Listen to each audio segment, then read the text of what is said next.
They are not a building that sits in Jerusalem. They are a new Jerusalem that floats around, that comes out of the sky. What is that? Sounds like Star Trek or something, doesn't it? Yeah. I said it earlier, I'll say it again. The church, the ecclesia, is a community that's in communion with each other in God. They've been called out and they've been called in. Out of darkness into Christ, into the light. If we walk in the light as he is in the light, we have what?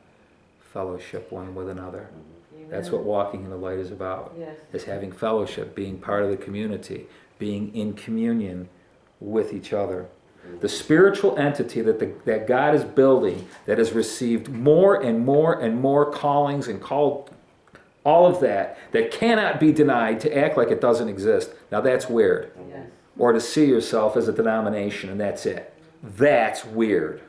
Instead of sense the life that we share together when we are together. I picked this up off of a website where the guy writes, we believe religion, whether it be Christianity, Islam, or Pastafarianism, does not require literal belief in order to provide spiritual enlightenment. Much of the transcendent experience of religion can be attributed to the community. That's the leader of the Church of the Flying Spaghetti Monster. Their God is the Flying Spaghetti Monster, and it's, as it implies, it's a whole bunch of spaghetti with meatballs around it, flying around. And it's their church, and they've got testimonies and all kinds of stuff. I said I'd give almost anything to meet this guy. And I mean that seriously, because where he's coming from is a measure of revelation of how distorted the church has become and doesn't even know it. Yeah. And how easy it is for us to look at a flying spaghetti monster and say, are you kidding me? And then look at the church and say, are you kidding me? Mm-hmm. If who and what you say you believe.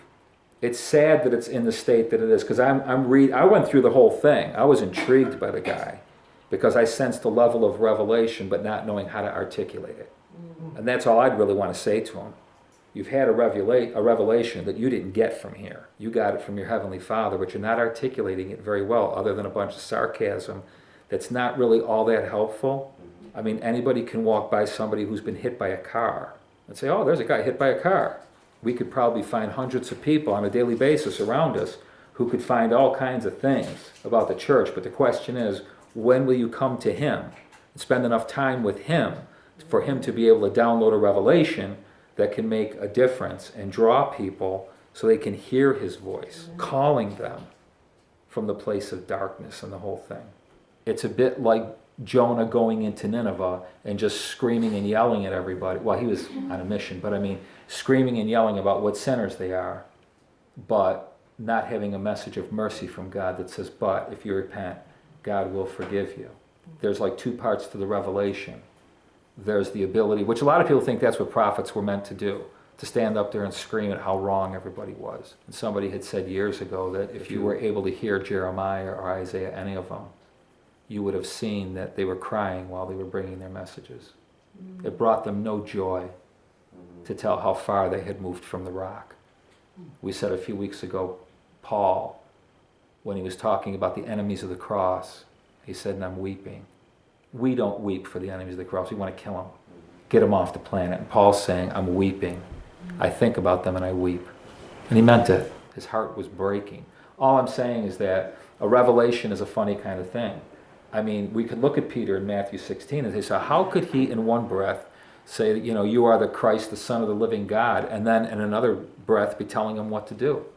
That doesn't even make any sense. It doesn't go together. And Peter has had a revelation, but he hasn't really had a revelation of what the revelation actually means, so to speak. In other words, when you say a revelation, it doesn't necessarily mean a revelation of God as much as a revelation of truth.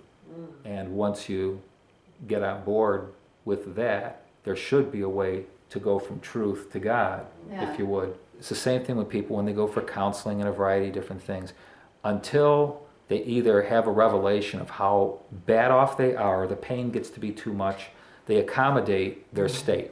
They never really, they don't realize that they're this close. And the devil has a really good way of messing with their heads so that they don't realize it. You read any good book on counseling and they'll tell you people don't go to counseling because they want to get better. They want to go to get rid of the pain. So all I'm saying is that there's levels of revelation, and I believe what I just said a minute ago about truth and God, I believe that was from God. Not just to help you, but to help all of us understand how somebody can have a revelation to a certain extent and not know God. A lot of the revelations you'll read about throughout the entire Bible, they weren't walking with God, and God revealed something to them.